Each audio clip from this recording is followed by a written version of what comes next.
Welcome back to SRC. It's Science Week. And today we'll be reading The Twits by Roald Dahl. And we'll also be making salt crystal rainbows, so stay tuned.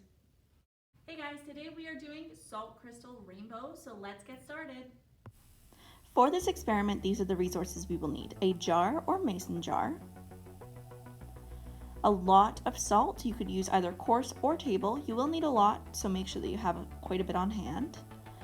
Rainbow colored pipe cleaners, and a pencil. We're going to want to start by curling your pipe cleaners into arches and putting them in the rainbow order. Continue until all of your pipe cleaners are curled. And then around the ends, we're suggesting that you use white pipe cleaner to hold it together. That way it is functional, but it also kind of looks like clouds at the bottom of your rainbow. So continue until both sides are complete. And then you're going to want to cut off the excess pipe cleaner. Next, you're going to wrap around the ends or from the top of the rainbow more pipe cleaners so that you can hang it from the pencil and that it will sit in the jar nicely. So you can put it in the jar and then curl it around your pencil so that it can hang. So now your rainbow is ready for the salt water.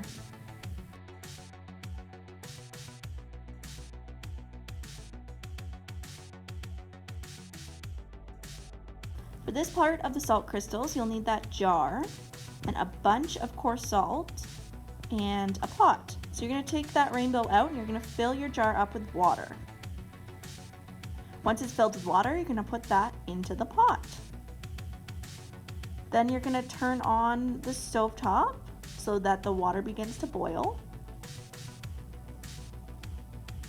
Once it's boiling, you're going to use a spoon and you're going to add your salt at about a tablespoon amount at a time. So what we're doing here is making a supersaturated solution. A supersaturated solution means that you've added so much salt into the water that the water cannot dissolve any more salt.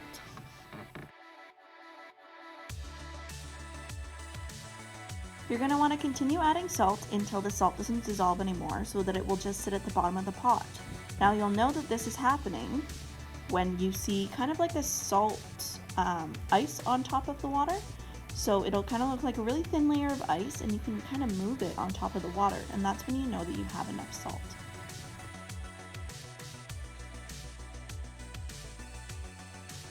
If you've allowed for your mixture to cool a little bit so that you don't burn yourself, you're going to use a funnel and add the salt mixture to the jar so that it is covering the entire rainbow.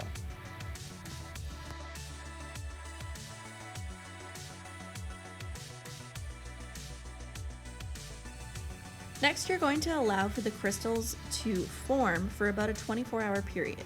And it will begin to form pretty quickly, but within 24 hours it should cover the entire rainbow. And then once the rainbow has set for the 24 hours, you're going to take it out of the jar and dry it off just by dabbing it on paper towel. And then you're going to leave it to hang for another, I'd say, 6 hours to allow for all of the liquid to dry off.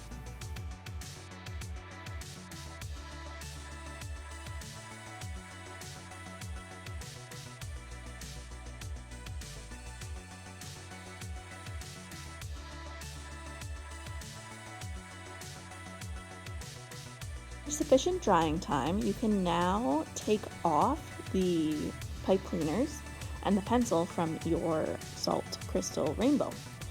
So you're just gonna begin by unwinding the bottom of the excess pipe cleaner so that it's just the little clouds left at the bottom of the rainbow.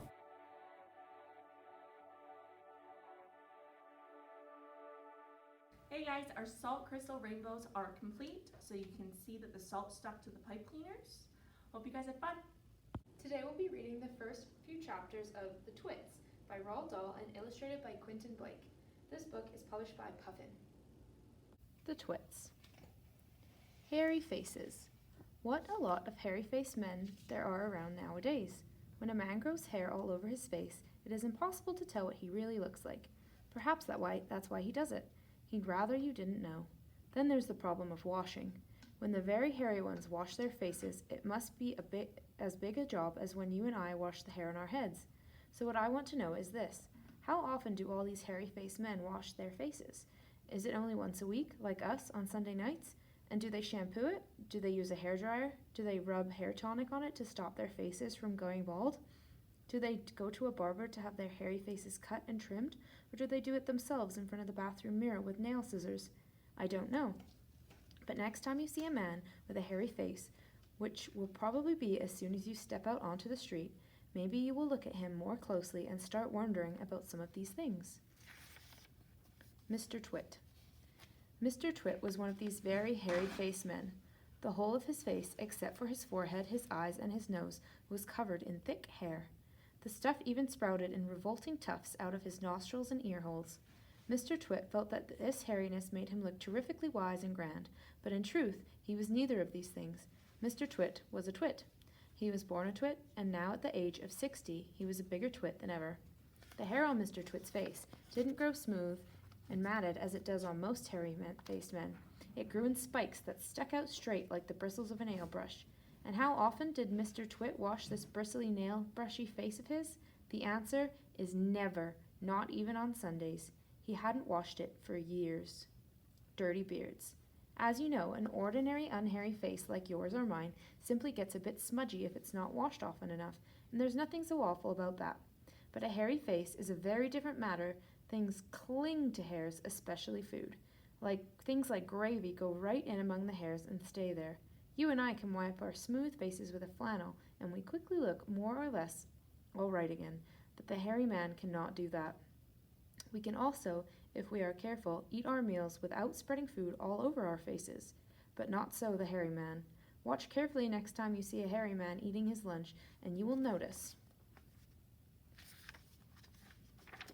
that even if he opens his mouth very wide, it is impossible for him to get a spoonful of beef stew or ice cream and chocolate sauce into it without leaving some of it on the hairs.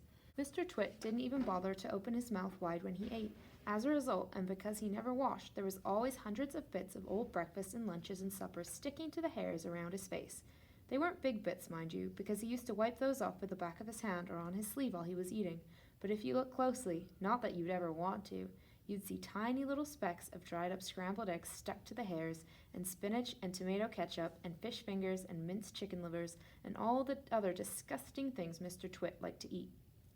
If you look closer still, hold your noses, ladies and gentlemen. If you peer deep into the mustachy bristles sticking out over his upper lip, you would probably see much larger objects that had escaped the wipe of his hand, things that had been there for months and months, like a piece of maggoty green cheese or a moldy old cornflake, or even the slimy tail of a tin sardine. Because of all this, Mr. Twit never really went hungry. By sticking out his tongue and curling it sideways to explore the hairy jungle around his mouth, he was always able to find a tasty morsel here and there to nibble on. What I am trying to tell you is that Mr. Twit was a foul and smelly old man. He was also an extremely horrid old man, as you will find out in a moment. Mrs. Twit. Mrs. Twit was no better than her husband. She did not, of course, have a hairy face. It was a pity she didn't, because that at any rate would have hidden some of her fearful ugliness. Take a look at her. Have you ever seen a woman with an uglier face than that? I doubt it. But the funny thing is that Mrs. Twit wasn't born ugly. She had quite a nice face when she was young. The ugliness had grown upon her year by year as she got older. Why would that happen? I'll tell you why. If a person has ugly thoughts, it begins to show on the face. And when that person has ugly thoughts every day, every week, every year, the face gets uglier and uglier until they get so ugly you can hardly bear to look at it. A person who has good thoughts cannot ever be ugly. You can have a wonky nose and a crooked mouth and a double chin and stick out teeth, but if you have good thoughts, they will shine out of your face like sunbeams, and you will always look lovely. Nothing shone out of Mrs. Twit's face. In her right hand she carried a walking stick. She used to tell people that this was because she had warts growing on the sole of her left foot and walking was painful. But the real reason she carried a stick was so that she could hit things with it, things like dogs and cats and small children. And then there was the glass eye. Mrs. Twit had a glass eye that was always looking the other way. The glass eye. You can play a lot of tricks with a glass eye because you can take it out and pop it back in any time you like. You can bet your life Mrs. Twit knew all the tricks. One morning she took out her glass eye and dropped it into Mr. Twit's mug of beer when he wasn't looking. Mr. Twit sat there drinking the beer slowly. The froth made a white ring on the hairs around his mouth. He wiped the froth on his sleeve and wiped his sleeve on his trousers. "You're plotting something," Mrs. Twit said, keeping her back turned so he wouldn't see that she had taken out her glass eye. "Whenever you go all quiet like that, I know very well you're plotting something." Mrs. Twit was right. Mr. Twit was plotting away like mad.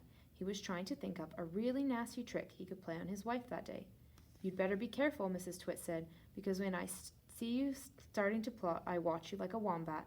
"Oh, do shut up, you old hag," Mr. Twit said. He went on drinking his beer, and his evil mind kept working away on the latest horrid trick he was going to play on the old woman. Suddenly, as Mr. Twit tipped the last drop of beer down his throat, he caught sight of Mrs. Twit's awful glass eyes staring up at him from the bottom of the mug. It made him jump.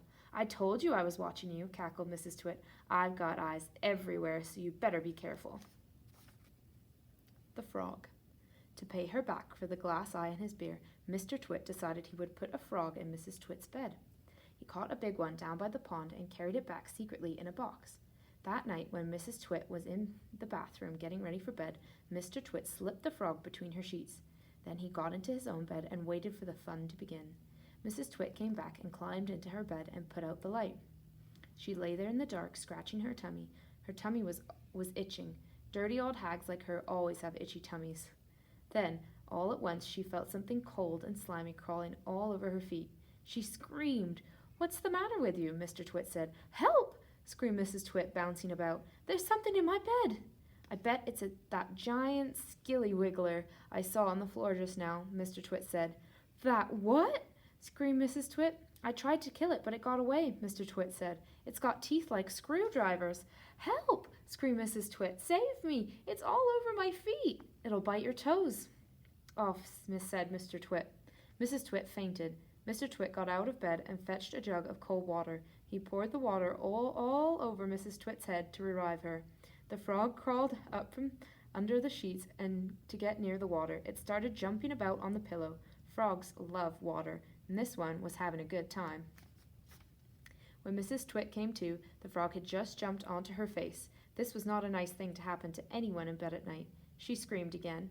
"By golly, it is a giant skilly-wiggler," Mr. Twit said. "It'll bite off your nose."